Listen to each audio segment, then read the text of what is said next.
Good afternoon, everyone, and welcome to a little guide on how to farm in Destiny. As usual, my name is Mike, otherwise known as the Gadget Addict, and this is a little thing I found online on Kotaku, where you can basically farm engrams pretty much ad nauseum. So you need to be in Old Russia in the Cosmodrome. Now, I've just really sped up this bit here. You have to go through where you first fight the Hive, and you come back out here at Skywatch. Now, this is still a bit sped up here, because I just wanted to show you what was actually going on. Now, there is a little cave. You can see it over there in the distance. It's still sped up here, but I'm attacking. And basically, if you meet the right conditions for this, enemies will infinitely spawn, and all you have to do is keep killing them. But because of the amount that you're killing in such rapid succession, then the ability for you to get engrams is massively increased, because, I mean, the engrams are based on kind of some mathematical algorithm. So all you have to do is basically stand behind this plinth that I'm standing behind here, and mop up the Thralls and Acolytes that keep appearing. And it's as simple as that. Now, as I said, there are a few conditions. One, you have to be stood behind this plinth to my left here. I'm just going off here to mop up some other enemies, because I thought what I needed to kill was over here, and it turned out it wasn't. You need to have a couple of people with you, because what you need to do is you need to kind of bottleneck the Hive enemies inside the cave, or at the mouth of the cave. Otherwise it won't work. So if you get an Acolyte or a Thrall rolling off to the side, you'll never manage it, because they need to be dead. Basically what happens is, if you're standing far enough back here and you're killing all of the Hive, then they will just constantly respawn. But if you move forward, or if you let any Hive kind of skitter off to the sides and you don't kill them, they won't respawn. So you need to make sure that you mop them up in the mouth of this cave and just keep plugging away at them. Now, I did this for about 40 minutes. There you see, I'm getting stragglers that have gone off to the side. I did this for about 40 minutes, and I managed to get from the bottom of level 14 halfway through level 15. I also got about 5 green engrams, 5 or 6 of them. I can't remember how many. I also got a load of extra weapons, participated in a public event, and basically just mopped up. And that's just 40 minutes worth. Quiet on a Monday morning, you know. That's not... The more people that you have here to do it, the better.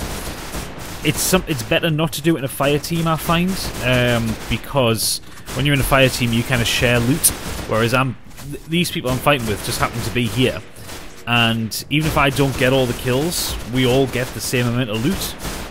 The only difference is that, so these guys who are level 20 and above, who are on the Path of Light, they have more chance to get the really rare ones, like the blue engrams, like the really uncommon ones, and the legendary stuff.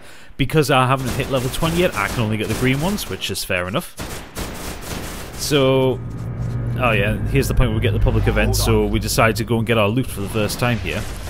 I think we go back to normal speed in a second.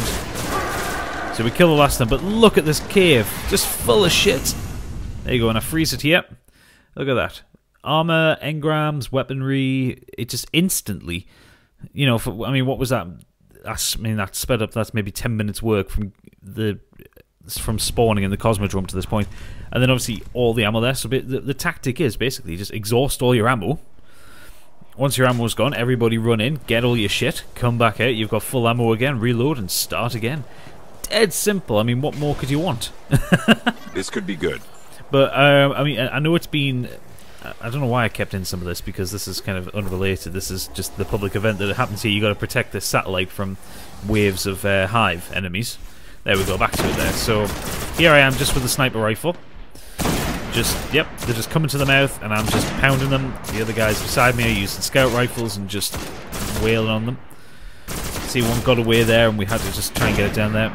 I mean, as well as the Grimoire cards, because of the amount that I've killed, I've gotten some severe amounts of Grimoire as well. So they just wait a few seconds. This person was ahead of the plinth. He's come back behind the plinth, and now they've started respawning. It's a really simple tactic, but you can do this for basically as long as you can stand it. I mean, there's no limit on it. These guys will spawn infinitely. Like I said, you need other people with you, though. This would be incredibly time-consuming, frustrating, and difficult to do if you are on your own, because obviously you have to mop up each wave and then get behind this plinth and wait for the next wave to spawn. So if you're doing it on your own, I mean, you've seen the amount of them that are coming out, especially when it spawns the Thralls.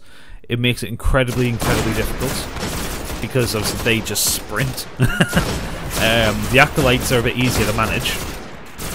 But just focus on getting headshots. I mean, I was getting so many headshots here with the Scout Rifle. I couldn't really complain. But this is basically the long and short of the tactic, and I'm going to show you going back to the Crucible now, not the Crucible, to the tower. And the engrams I got. So what did I get? I got 5 engrams in total in 40 minutes. Gauntlets, class item, helmet, leg armor, and heavy weapon. All that for like, well, at this point 30 minutes work. I mean, you can't really argue with it. And so here's everything I've got. Look, you can see all the glowing things on the side, showing that I've got new gear. This is all the weapon. I'm going through all the secondary weapons at the minute that I got, working out which ones to keep, which ones to get rid of. Basically, I mean, I went through them all, and I'm just like, I've got massive amounts of glimmer now, just from this little jaunt. All those heavy weapons, because of course it's fine. It's fine if you get swaps. You just dismantle them. But yes, so that's, I mean, that is the long and short of it. I mean, you go through the Cosmodrome, you go through that area where you first met the Hive, and then beyond that, out to the back. You find that cave, which is to the left as you come out. When you reach the plinth, stand behind it, make sure you've mopped up any Hive Acolytes and Thralls that are kicking about, and then just you and a couple of mates point your guns at the mouth of the cave and wreck shit. Just completely just tear it apart. Once you've exhausted all your ammo, run in, collect everything. You'll get all the ammo that you need back again, and then hopefully you'll get some engrams. I've heard players on level 20 and all that being able to get ultra rare, ultra uncommon items. I think blue engrams, which I haven't seen yet because I'm not level 20. You can see I'm level 15 here. But yeah, even if you're not getting the engrams as well, if you're not bothered about them, it's a really good way to level up, because you just keep pounding that multiplier because you keep killing enemies. It's a really good place to practice your headshots and your sniping as well, I've found. So yeah, that's it. If you enjoyed this, please do leave a like and subscribe, and come back. We've got more Destiny campaign coming up later today and throughout the week. So yes, I hope you enjoyed it, and I shall see you next time. For now, good night.